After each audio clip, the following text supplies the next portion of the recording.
Oh, that's.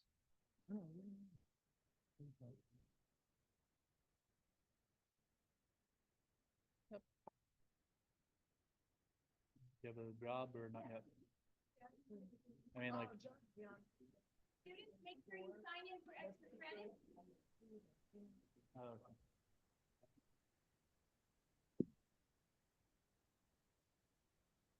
Yeah, that's probably good.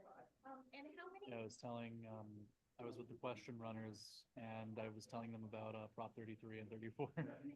I was going through the whole spiel. Yeah.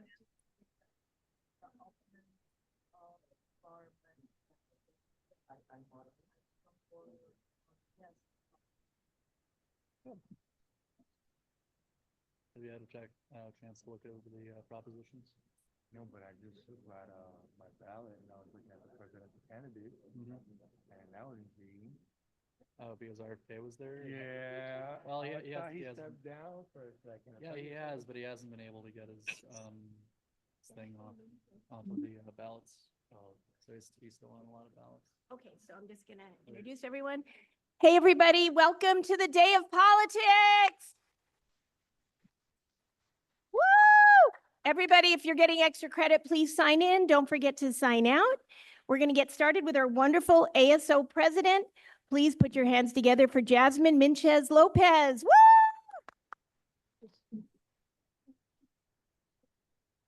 All righty. Hi, everybody, and welcome to another year of Day of Politics. Thank you so much for being here.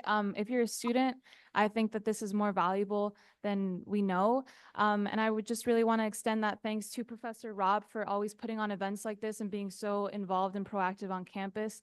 It really, really helps the Pierce community, and it just really enhances our student life here at Pierce. So thank you so much to Professor Denise Robb and the Pierce College Democrats for organizing again. A little round of applause.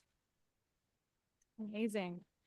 And Day of Politics is such a lovely event. I remember the how it went last year, and our past ASO president who, gave her opening remarks on the panel that she also was able to participate in. But more than anything, I just wanted to extend this opportunity to you guys to reflect upon what it really means to be not only civically engaged, but what it does for yourself. And as a student, as a member of this community, not only Pierce, but of your own communities, what it means to vote and what it means to really participate in these democratic processes and how important that is, I cannot emphasize enough. Especially when it seems like maybe only one of us can be menial, but when one of us becomes 100 of us, 1,000 of us, it becomes so much more important. So I really do encourage you to not only reflect upon, your own civic engagement today, but to vote in November, because that's when it actually really, really matters. And not only in these very important presidential elections, but in midterms and local elections and however else you can be involved in your own community. I want to emphasize that your voice does matter and you have the right to do so. But before we get into the really, really good stuff, I want to introduce our panel of speakers. We have some amazing professors, faculty, some leaders on campus that have volunteered their time to just go into some discussion about these topics concerning gerrymandering, concerning the Brown Act, Brown versus the Board of Education. I have ASO on my mind all the time. Brown versus the Board of Education, this landmark case, the Civil Rights Act. And so as we step into history a little bit, what you've also learned in your own classes is very applicable.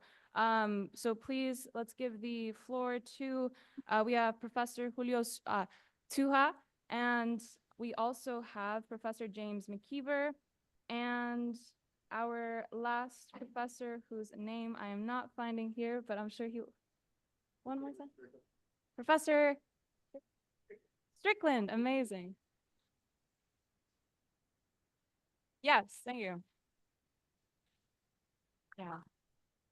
So thank you again to Professor Christopher Strickland, because I know that their time and effort into every detail of this event does not go unnoticed, but everything that you see here today has to be very detailed and planned, and so their time and effort is very appreciated. But thank you to the panel, and we'll head into that now. Hello. Hi, can everybody hear me? All right. Hi, everybody. My name is Professor Tsuha in sociology. Today's panel is called Commemorating and Restoring Social Justice. Just to give you a little bit of background, we are celebrating the 70th anniversary of the passing of Brown versus Board of Education, which we'll be talking about today, and the 60th year anniversary of the Civil Rights Act. We call it commemorating because we're looking at the past and these great achievements, but also restoring because part of what we want to emphasize today is how we pass the torch on to the next generations to continue this work. So I want to give a couple of thank yous to the folks who put this together, Professor Christopher Strickland, Professor Denise Robb, Valerie Morishige from the League of Women's Voters, and also thank you for funding from AFT 1521 and ASO. So can we give them just a quick round of applause? And just a word on the structure for this panel. First, we're going to have Professor Strickland, then Jasmine, who is the Pierce ASO president, who you just heard, then Professor McKeever, and then Professor Denise Robb. Each one will talk for about 7 minutes. And after that, we will open it up for questions and answers. We'll hopefully have about 25 to 30 minutes to do that. If you'd like to ask a question, the way to do it is to raise your hand and get a flashcard where you can write the question. And we have some Q&A runners who will be helping us with it. Where are they? Okay, I guess we don't see them because. So I think we don't see them because we. So the question runners, folks, right? So if you need a card from them, just raise your hand. They'll bring you a card, write your question on it, and give it to who's our sorter? Is Kyle here? Okay, so Amy can pick them up and then she'll hand them to me and I'll ask questions from our panel. Sound good? Okay, so I have my little nice sign here, so please keep an eye on it. Oh, we have a timekeeper. Oh, great. Then I don't have to do this. Perfect. They know 7 minutes. Okay. Without further ado, Professor Strickland. Thank you, Professor Suha. And thank you all for being here. In 1954, 70 years ago, the U.S. Supreme Court put forth a landmark decision which basically outlawed segregating children in the United States based on race. And what this did was do away with the 1896 Plessy versus Ferguson decision, nearly 60 years up to about that point, which established what was called, quote unquote, separate but equal, right? That even sounds silly, right? Just to even think about that. And so essentially this was a landmark decision in 1954. Now, in 1955, which is lesser known, this is called Brown 2, Earl Warren, Chief Justice of the Supreme Court, U.S. Supreme Court, stated that all United States should, with, quote, all deliberate speed, put forth the desegregating plans in the United States as it related to education. Now, we'll put a pin in that for a little bit later as we take a look at SB 1348, which actually became law just last month of this year, because it has an interesting legacy and through line. But everybody in this room and beyond this room and on Zoom as well have benefited from both the 1954 U.S. Supreme Court decision as well as the 1964 Civil Rights Act, which is a good segue. So let's talk about that. So 1964 Civil Rights Act, 60 years ago, what this did essentially was make it so that our room can look like how it looks today, right? Diverse and multi-powerful within that diversity. Diversity is our strength, essentially. And so what it did essentially additionally was put forth voting strength towards voting rights. It also did away with segregation as it relates to hiring, firing, and promotion for sex or gender in that regard. It also did away with segregation and discrimination as it relates to federally assisted programs. And it just made it simply possible for you to move around in your community and throughout. It did away with Jim Crow laws. My parents, they're in their 70s, mid 70s, so they grew up in the Jim Crow South. They had to go to the back of the bus or be in the balconies, for instance, at the movie theaters, or go to the side of buildings and whatnot. Think about how you just entered this building. You didn't think about being stopped or asked what your national origin, sex, or religion was, or race. So it did away with all of that for you to be able to move about your communities and your geography, right? And so very profound.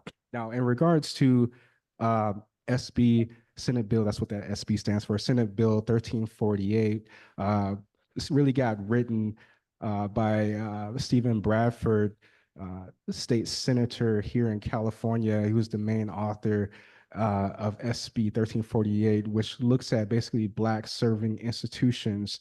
And I want to actually just read an excerpt, and it states that supporting, this is now law, supporting Black and African American students attending post-secondary educational institutions in California serves the interests of all Californians. Before the landmark United States Supreme Court case of Brown versus Board of Education of Topeka, 1954, which declared that segregated schools were unconstitutional, racial segregation in education was common in the United States. Title VI of the Federal Civil Rights Act of 1964 continues to advance access and equality in education by prohibiting any person on the ground of race, color, or national origin from being excluded from participating or participation in, being denied the benefits of, or being subject to discrimination under any program or activity receiving federal financial assistance. And lastly, 70 years after the United States Supreme Court's ruling in Brown versus Board of Education of Topeka in 1954, barriers and disparities for Black and African American students in post-secondary education remain. Therefore, these are my words here. Therefore, as we see, we have a commemorated social justice, therefore, as we see, we have commemorated social justice in these two historical moments, yet we also must continue the struggle of restoring and sustaining social justice today and going forward. We hold the torch along with you, and we are prepared to pass the torch to you. Thank you.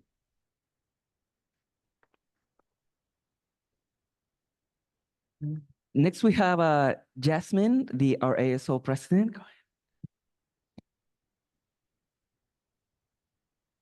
All right, there we go. So I wanted to speak a little bit to the student experience, especially for those of us in this room who may have come here probably for the allure of extra credit, or just because, you know, something like this is something that we want to learn about. But to be completely honest, I do think that from the student perspective of also just being a young person who has not been around physically for so long, the historical impact of these events, of these laws passed, can seem so long ago. Like, what is the personal relevance to me today? And this is often a question, not that I literally ask myself, but that I'll think about just in my own quality of life now. Like, how the past has impacted my current present. I mean, it impacts all of us, right? Like, the fact that these things happened 50 plus years ago means that we can be in this room right now, receiving the education that we have, receiving the quality of life that we have even. And I, bless you. And I just wanted to highlight that importance, because I think it's easy to get lost in like the rhetoric of things, right? When we hear about the institutions and the bills and the things that can kind of get lost in translation in the classroom, especially. Like, I know I've sat in history classes sometimes, and I'll have days where I'm zoning out, and these, like, my teacher has gone into, you know, like module by module and unit by unit. But there are some days where, you know, you may be in your own world, and we can kind of get wrapped up in that rather than, you know, really taking the time to appreciate the worlds of other people that have come before us that allow us to have ours. And so that's why I think that I really wanted to offer my perspective as well as a student that has been through that fairly recently. And in just taking that moment to acknowledge not only that this is important to learn and to know about, but that it very realistically has an impact on our quality of life now. And that's why I think that it's so important to just like have the general knowledge of these laws, of these acts, these historic moments that have passed. I mean, I want to speak to an experience that I had I remember my 8th grade class, this book that we read. It was called Warriors Don't Cry. And it was a firsthand account of one of the students of the Little Rock Nine. This first group that was one of the first students group of students to integrate into a Little Rock, Arkansas school right after, or actually not right after, it was 3 years after the passing of Brown versus the Board of Education. And like, think about that. Like the fact that, you know, this landmark case is passed, and yet it still takes 3 years for this change to really, really be incited. And we still see that now, right? Like policy isn't implemented from day to night. And so when we're thinking about like the economy under a current president, like it's not just because of who the president is now, it's because of who the president was 3 years ago. Because policy and change takes time to implement. And so I remember, I mean, obviously I wasn't thinking about that at the time when I was like 12 years old, but reading this book, this firsthand account, her name is Melba Patillo Beals. And you could, I mean, you were like visualizing almost firsthand her experiences of being a young 14-year-old in a very new environment where she was being harassed every single day, where she felt so isolated from her community except for this little pocket of escape that she had within this other group. And still how some of the people, some of the students, the brave students that were in that same group, some of them didn't want to do it anymore. And a few of those girls did like leave that school, but still like them just being there has allowed for us to be comfortable in our own classrooms. I mean, this is like the change that happens 50 years ago, like Professor Strickland was saying, has its repercussions 5 decades later. You know, how other people's suffering or how their endurance, how their survival in spite of suffering makes it so that we have the platform to be free and comfortable and to find solace in pursuing an education. So, I mean, I know that like at times it seems grander than life, and I don't even, you know, I'm worried about getting to class on time now, but I think that it's important to acknowledge that even that in itself is a privilege. And especially I think when you're a child of immigrants, or, you know, the struggles that your own parents like went through in their upbringing, it's important to recognize that and like take that moment, like they went through this so that I don't have to. And that's the lesson that we learn with every past generation that has come before us. You know, what we do now also that will make it so that the generations in front of us don't have to go through the same things. And that's why it is so important, again, to vote, to exercise that right. Young people are, you know, the demographic of Gen Z is sometimes historically the lowest voter turnout. And I think that that can be absolutely changed, and it can be implemented so that we have our voice, because I mean, once you're 18, like it's go time. And so I just wanted to insert that little nugget of information, but thank you all for being here. I think that, you know, you're in here for a reason. And whatever you take away from this panel and from the day and in general is something worthwhile and something to remember. Right. But you can register to vote as you walk in. There's a QR code, and also the League of Women Voters has voter information. Just as a reminder, if you need a card to ask some questions, the cards are on the right side, well, your left side, so just raise your hand. Okay, next we have the president of our AFT 1521 Guild and member of the sociology department, Professor James McKeever. Thank you. sitting on the panel, I'm reminded of a saying Angela Davis had, freedom is a constant struggle. And that's what this panel is really about, is the idea of us struggling for the things that we should not have to struggle for, but we have to fight for. Because if we don't fight for them, we won't have them much longer. So I want to take you back a little bit to 2008. I was teaching a course at Valley College, a night course. I was a part-time faculty. I was teaching at Valley College. And Barack Obama was going to be elected at the time he was running. So what they did was they set up a watch party there at Valley College. A bunch of students were going down there. So I took my class down there. And in that moment, as I'm watching the election, what ends up happening is they cut to Jesse Jackson, who is a civil rights leader, who was on the balcony with Martin Luther King when Martin Luther King got shot and killed in Memphis. All right. And just as they were announcing that Barack Obama won, you see Jesse Jackson break down and cry. We take this for granted that we had a Black president, but Jesse Jackson, who fought so hard, and the people but in that generation who fought so hard for Brown versus Board of Education and so on, never thought they would see it in their lifetime. So I was a graduate student still at USC. A friend of mine named Maggie Salazar, called me up and she goes, James, let's go have a drink to celebrate. So after my class was done, I met her in downtown LA. We went over to a bar. She looks at the waitress and she says, you know what? Give me a Bahama Mama for Obama, right? And I said, you know what, make that two. And I wasn't feeling really like celebrating until that moment. I'm thinking, okay, wow, this is a great moment.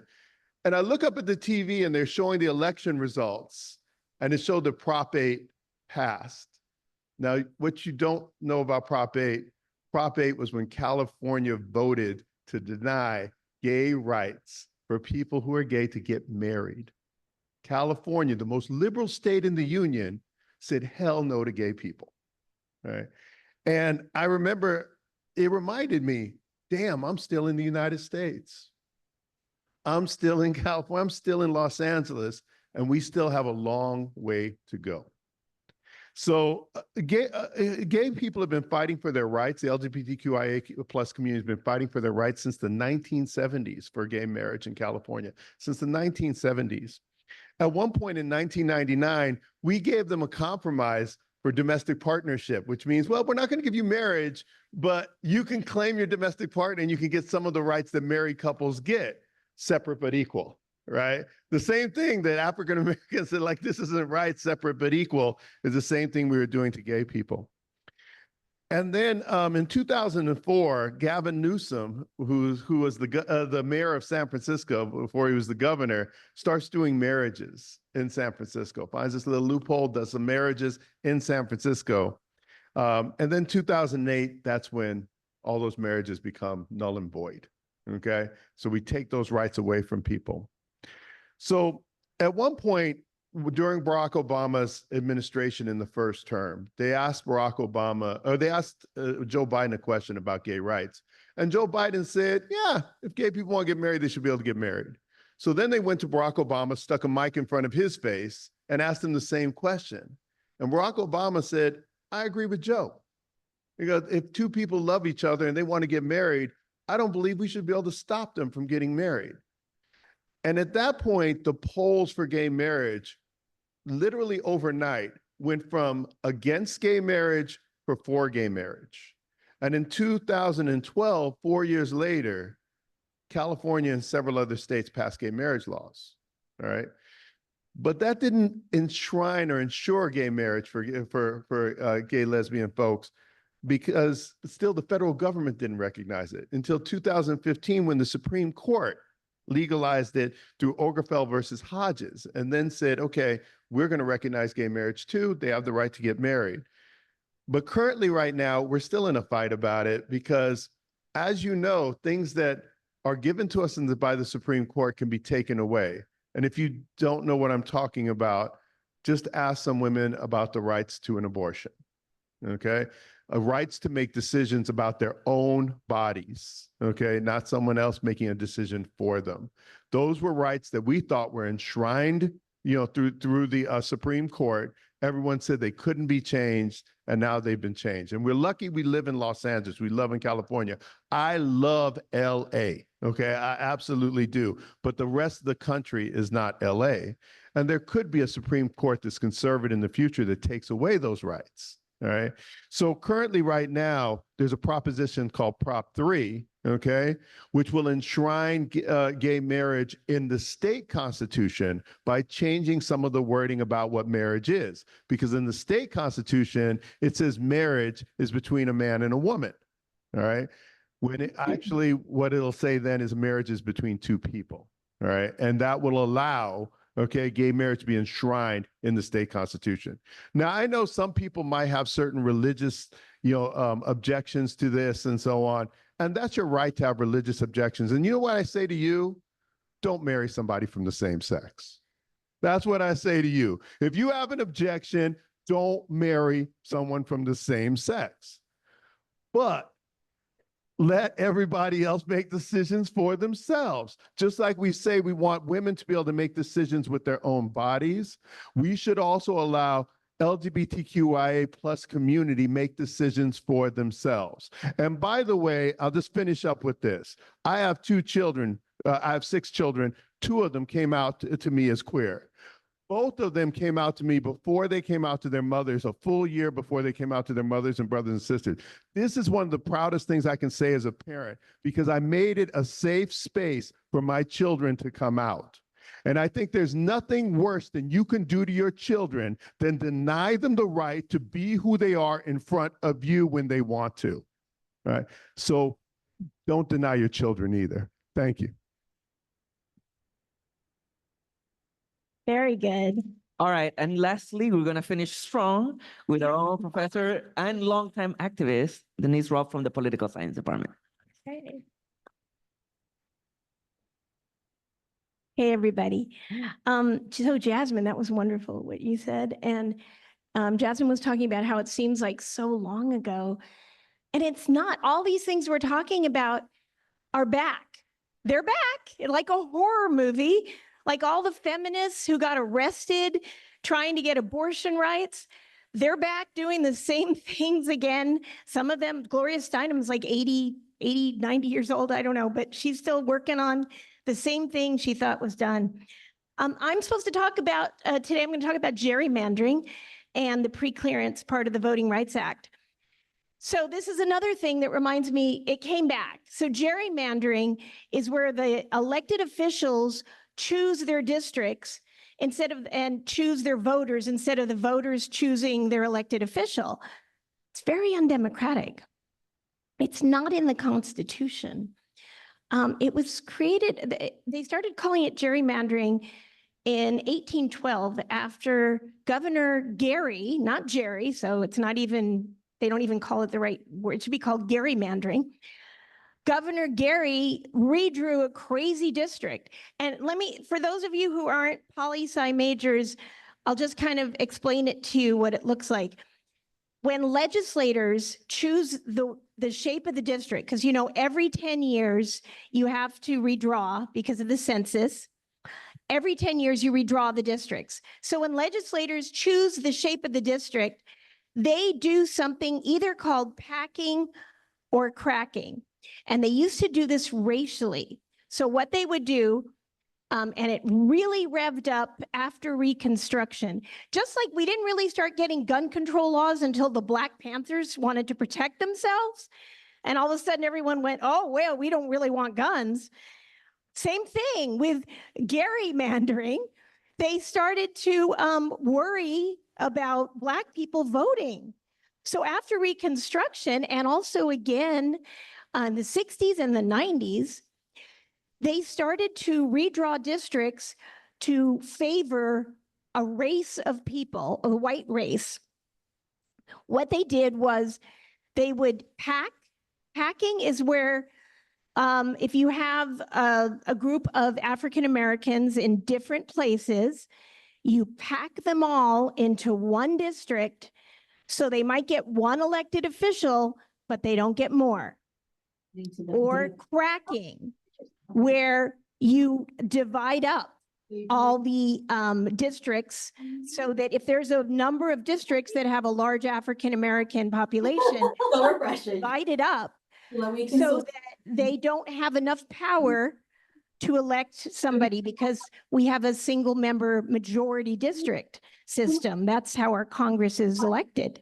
Look at all this. The seats in California are each House member represents about 750,000 people. So you do that. Now, they determined that it was illegal when we passed the Voting Rights Act, and I'm going to talk about the Voting Rights Act a little bit in a second. In 1965, we passed the Voting Rights Act, and they got rid of things like, and the Constitution did this too, the poll tax, charging people, literacy tests, all the crazy things they did to prevent not just African Americans, but people of color and sometimes women from voting.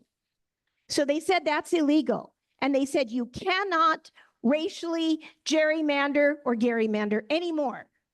No more. So guess what they came up with? And this is right now, today, this moment. They start, first tell me, do you know what party about 90 to 95% of African Americans belong to? Did I hear Democrat? Democratic Party, that's right. So they don't racially gerrymander. They found districts that were racially gerrymandered. They went to court. And you know what they said? They said, no, we didn't racially gerrymander. That's just a coincidence. We partisan gerrymandered. We were just packing and cracking Democrats. And the court said, oh, well, that's okay. Oh, this was so long ago. This was just a few years ago. This was a few years ago. So that's okay. And they upheld it again and again and again just a few years ago. So you're allowed to partisan gerrymander, but you can't racially gerrymander, even though it's the same thing. Okay, that brings me to the Voting Rights Act. The Voting Rights Act, along with the Civil Rights Act, which we're celebrating today, one of the most important pieces of legislation in the history of our nation for civil rights. So it got rid of all of those things. It also had something called pre-clearance. If you were a state or a county that has a history of discrimination, literacy tests, preventing people from voting, you were on a list.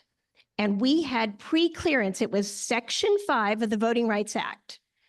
And it said that if you were about to make a change to your system, like gerrymandering or changing the districts or changing the way you vote or adding voting regulations or asking for voter ID that maybe is hard to get, you had to go to the Justice Department or the court and you had to get permission. And you had to say, is it okay if we make this? We're Alabama. I know we have a history, but we want to make these changes. And the federal government could say, no, that is racist. And that was called pre-clearance. And that's gone since 2013. Shelby County versus Holder got rid of it. Got rid of it. We don't have it yet. Congress could bring it back. They have not. So right now, the Voting Rights Act is still law, but you have to take people to court. There's no more pre-clearance. And if they do fix it, it's after the election, it's the next election. It's too late to do anything about all the people who have been disenfranchised. So, wow, that went fast. And I thought, okay. All right. So, wow, what a depressing note to end on. Let me end on a happier note. You all can make a difference. We want to see more than 36% of young people voting. If you want government to be responsive, you have to participate. Knock on doors, vote, join clubs. We got the Pierce Democrats back there, or the Republicans if you want to start the Republicans, but do something, do something. All right, I'll shut up now.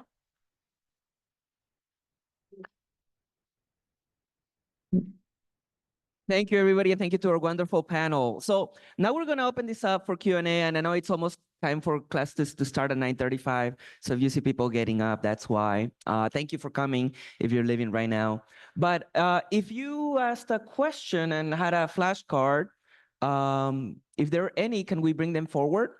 And if there aren't any and you're thinking about asking a question, you can raise your hand and get a flashcard. We'll get a flashcard to yourself. Oh, okay. How do I take care of that? Okay, so if there's a Zoom question, please put it in the chat and we'll have, I'm sorry, what was your name? George. George will let us know and then I'll ask it for us. Okay, are there any flashcards? If there are no flashcards, we can open it up. Does anybody in the audience would like to have ask a question just from the audience itself? Okay, maybe I'll just run down like Jerry Springer, if you get that reference. Please say your name and who you're addressing it to.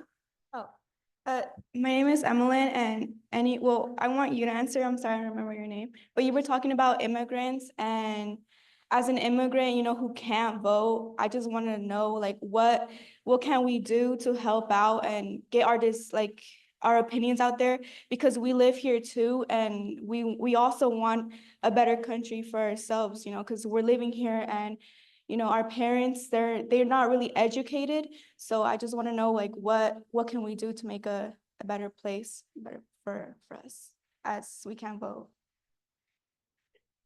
Oh my God, I could do an hour on this, but thank you for asking that question.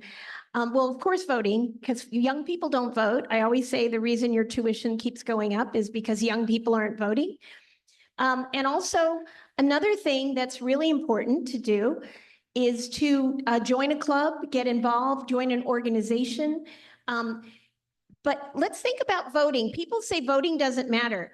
The Supreme Court that I just told you about, that Professor McKeever just told you about, Professor Strickland just told you about, that's because the president chooses the Supreme Court. Roe versus Wade was overturned after 50 years of abortion rights because Trump appointed 3 Supreme Court justices, and they were determined to get rid of Roe versus Wade. They said they were going to do it. They did it. So voting is so important. And then trying to get people elected who reflect your values. Like a bunch of us went to Reno, and some of the students went to Vegas to knock on doors in 102 weather just to tell people, please vote a certain way. So when you find a candidate, city council, in fact, I have an internship if anyone's interested. If you want to work on campaigns, work for an elected official, work at the court to become a lawyer, work for the Innocence Project to get people who are wrongfully incarcerated out of prison, I can give you units for that. Just email me tomorrow or tonight. So those are just some ideas. I know you. Yeah, voting is only one part of democracy. A friend of mine who's a sociologist who studies Latin America, he points out the difference between politics in the United States and politics in Latin America is we vote and then we go home for 4 years and do nothing, right? He says in Latin America, they vote and then they hold their leadership accountable. Now, how do they do that? Sometimes they'll march on the Capitol and demand that they resign, okay? And even if you can't vote does not mean you don't contribute to this society. You pay taxes. You pay sales taxes. You pay taxes when you work. You pay all kinds of taxes, right? So even though you're not getting the representation, we're doing the taxation, but not giving you the representation, you can still push the system to change by joining some of these groups and protesting. And as Public Enemy said, shut it down. All right.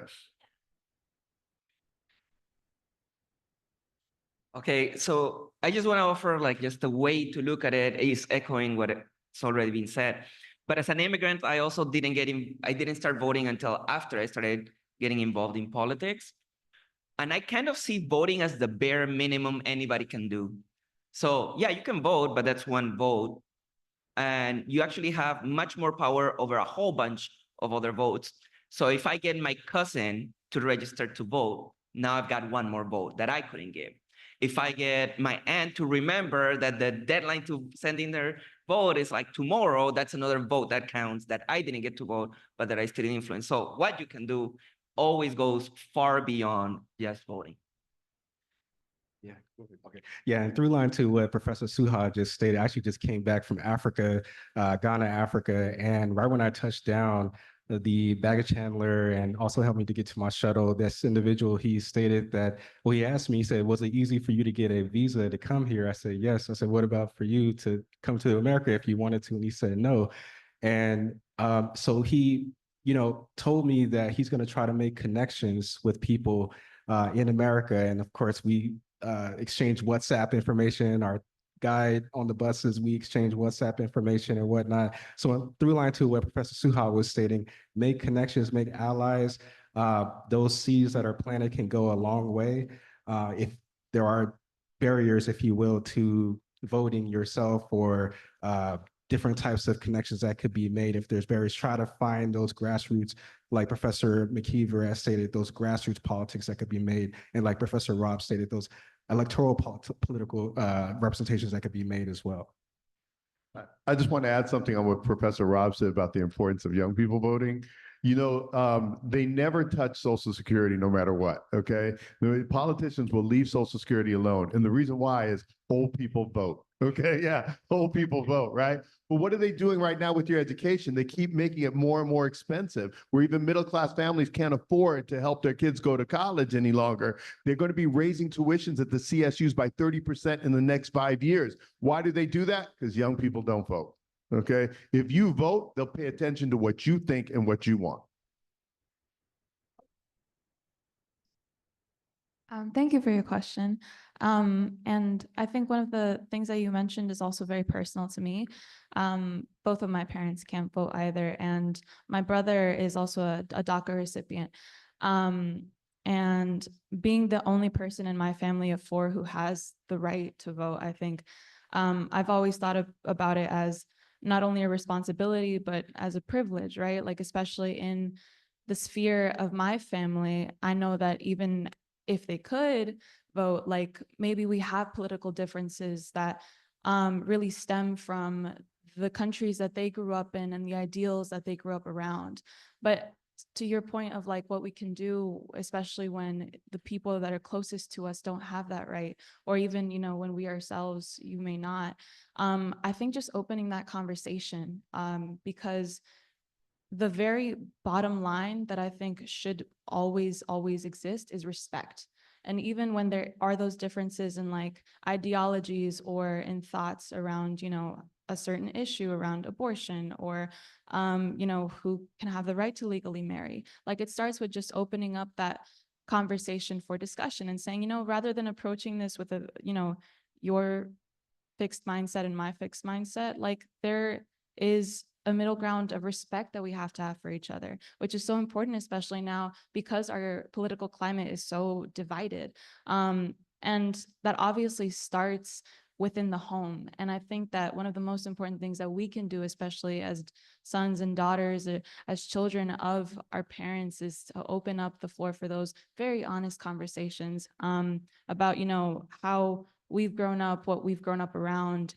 And I think even if, the act, like our professors were saying, like voting is the bare minimum, the very most that we can do is like open up our sphere of influence, and to guide us into having these conversations that I think really help make us feel like we are part of a community that can respect each other. And like they were all saying, it's important to get involved in these clubs and just raise your awareness. You're touching other people when you are engaging in these conversations as well. Like I'm a waitress at a restaurant, and I was just encouraging the dishwasher. Him and I are like besties now, but he's like 40, and I was like, Todd, are you registered to vote? And he was like, I'm like, I should get on that. And I sent him the link, and I was like, it's online, super easy.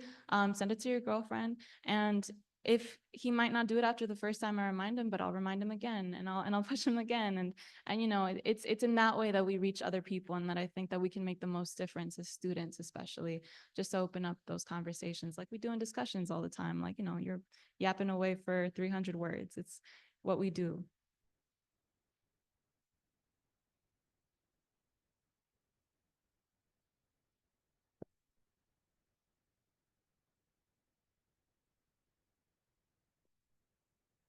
It's in a similar vein, but I guess with the theme of this being justice, and how would you say, I guess, if you were to try to convince me or any person of color that like to vote, how would you, because we see a lot of like laws and stuff go towards like white people or like a certain demographic.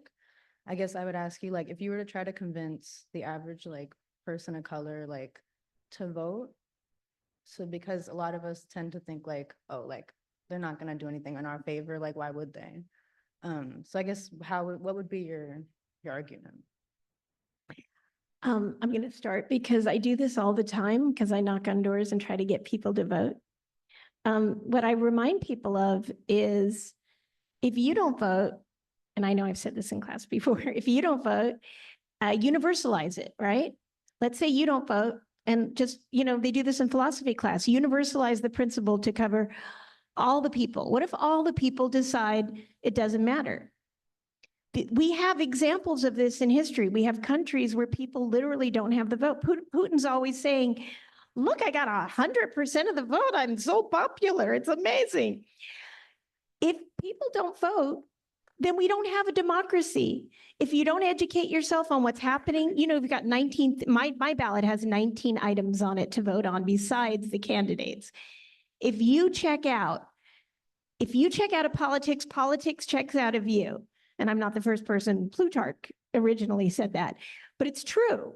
If you check out of politics, politics checks out of you. And look at how many things have changed. It's not great. We still have voter suppression. We still have Supreme Court decisions that are awful. However, things have changed. They're not like they were in the 1700s. And that's only because people died for your right to vote. People literally died for the right to vote. People fought wars over freedom. So don't take it for granted. I know it seems like a long time ago, but it's happening now. Apathy can breed fascism. Yeah, I would say that all the gains we've had is because we fought for them. That freedom is a constant struggle is true. We have in community college now the college promise, right? In the state of California that's predominantly Latino, we have the college promise, which allows full-time students to get free college. Our union is trying to expand that to part-time students. I'm African American. My wife is Mexican American from Sacramento, and she moved out from Sacramento here to Los Angeles. And one thing she said is that LA's politics are different than Sacramento's. LA's politics are centered around its low-income Latino population. Now, what does she mean by that? In Sacramento, every after-school program you have to pay for. Out here, after-school programs are free.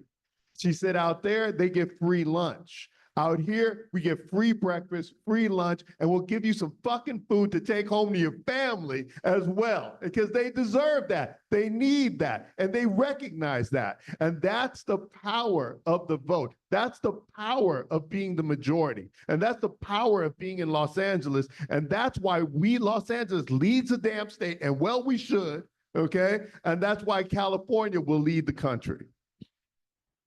Yes, indeed. Shout out to Demetriana in our class. We were actually just talking about the power of the vote. And yes, our ancestors died for the right to vote, and they died for us to be informed voters. So thank you for your question, because if there ever is an individual who's on the fence, on the ledge, on if they should vote or not, I would instruct them to see what the lay of the land is right now. What is the landscape? To not just be a defensive voter, but to be a proactive voter, and to also see themselves as active that can create change themselves. They could become politicians, whether that's a mayor, whether that's an alderman or a councilwoman or a council person, what have you. We could be the change that we know we need to be here and now, right? Once again, this being in Ghana, in a place where there are many people who look like myself and other people in this room, I started to think like, wow, if I was living here, I could be a politician here. I just felt that way. Whereas growing up in America, where we only had one Black president, I didn't ever feel that way. And so it's interesting because Dr. Kwame Nkrumah, which was the first president in Ghana in 1957, he was inspired by W.B. Du Bois, a fellow sociologist and historian. And you know, it was educators that actually became politicians. So people in this room here, students of LACCD, at some point, you all will be educators as well within this county, this great city of LA. And if you're not, you will be educators within your families, with your children or your cousins and just children within your family, in your sphere, in your neighborhood. So essentially, there's different types of politics, and we can all infuse our politics in different types of ways in various manners. So I would infuse and encourage all individuals to become involved in politics, to be informed voters.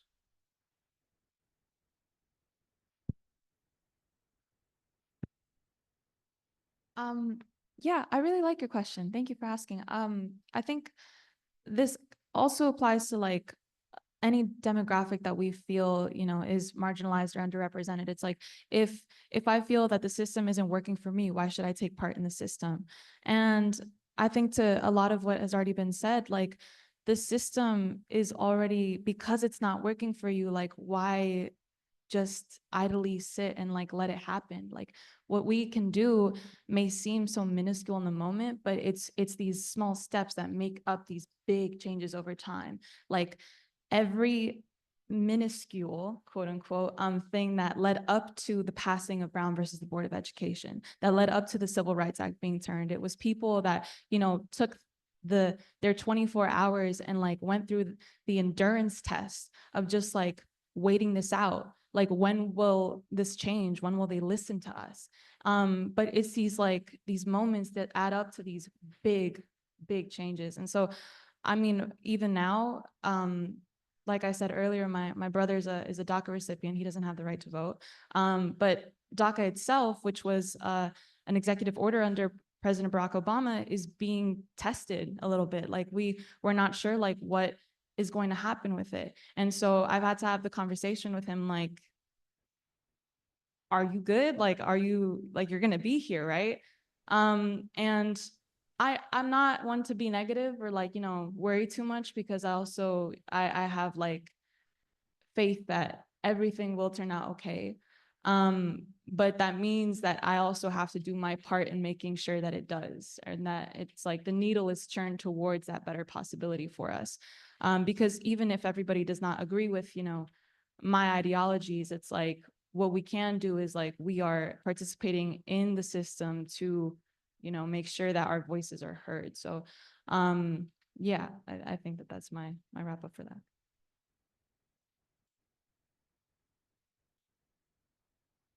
Hi, thank you for the question. I want to address something that I think it's like an undertone of what you asked, because you asked about voting, but what I hear, because I relate it to my own personal experience, is more like, how do we stop being pessimistic about change moving forward, right? Like somebody doesn't want to vote is because they're pessimistic that any change is actually going to happen.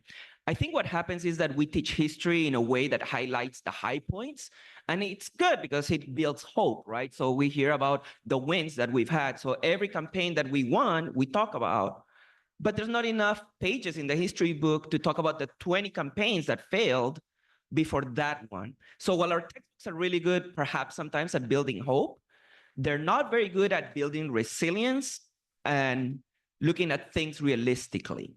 So what happens is that nowadays you'll join, a young person will join a campaign, they'll put all their heart into it, and when that campaign fails, they're disillusioned. And that's totally understandable from a personal experience. But what we need to understand is that there are moments in time, like most of the time you are not going to win, because that's just kind of change happens, but you don't have that 20th win without the 19 rolls of the dice that came before it. So if you don't want to be pessimistic, in a way, it's going to sound weird, don't be optimistic, be realistic. The realism is that change does happen, but it doesn't happen in a unidirectional way. It happens like this. But for sure, it doesn't happen if everybody just gives up. One thing. Yeah, I just want to add one thing in there. That story about Jesse Jackson, it illustrates that. Jesse Jackson had been fighting for civil rights since the 1950s. 2008, he sees his first Black president. So the civil rights movement was a long-term fight that went before Brown versus Board of Education to Mendez versus Westminster to the Pullman strike by A. Philip Randolph way back when, and a bunch of losses before they become, victories. And by the way, what's his name? Jesse, the first Black baseball player, Robinson. Right, Jackie Robinson was not the first Black baseball player. Moses Fleetwood Walker was, because originally baseball was integrated, then they segregated, then they had to reintegrate it. Okay, so these things happen. I'll be really quick. What I tell my students, and those of you who are my students now, I always say this: you might fight for something, and you might not get it. You might work really hard. You might not. Whoever you're trying to elect might not win, which happens to me all the time. However, your children or your grandchildren are going to benefit from the work that you do. So instant gratification is not good for politics. Play the long game. Think about the future. As the Native people say, 7th generations. Think about 7 generations down the road. And with that, I think. Is that it? Okay. Okay, it's 9:56, so I think it's time to wrap it up. I just want to say, okay. Should I just let them go? All right. Okay, I just want to thank again our entire panel: Jasmine, Professor Raw, Professor McKeever, Professor Strickland. Can we give him one more hand? I want to repeat one more time, everybody who put this together. Again, Professor Strickland, Professor Rob, Valerie Morishige from the League of Women Voters, and then thank you again to the funding from AFT 1521 and the ASO one last time. Thank you, everybody. And thank you to our moderator. And with that, just have a great day for Day of Politics. Keep it realistic, keep it optimistic, stay involved, and enjoy being alive. Thank you. Thank you. Thank you to our moderator, Julio Suha. Thank you, Julio. And thank you to the League of Women Voters who's here. Please get some food and come back in 2 minutes. Is Emily here for our next panel? 5 minutes? 5 minutes. Emily will be here. Please have some food. We have leftover food. We have breakfast, croissants, have some drinks, and we'll see you back in just 5 minutes. Thank you, Dean Susan.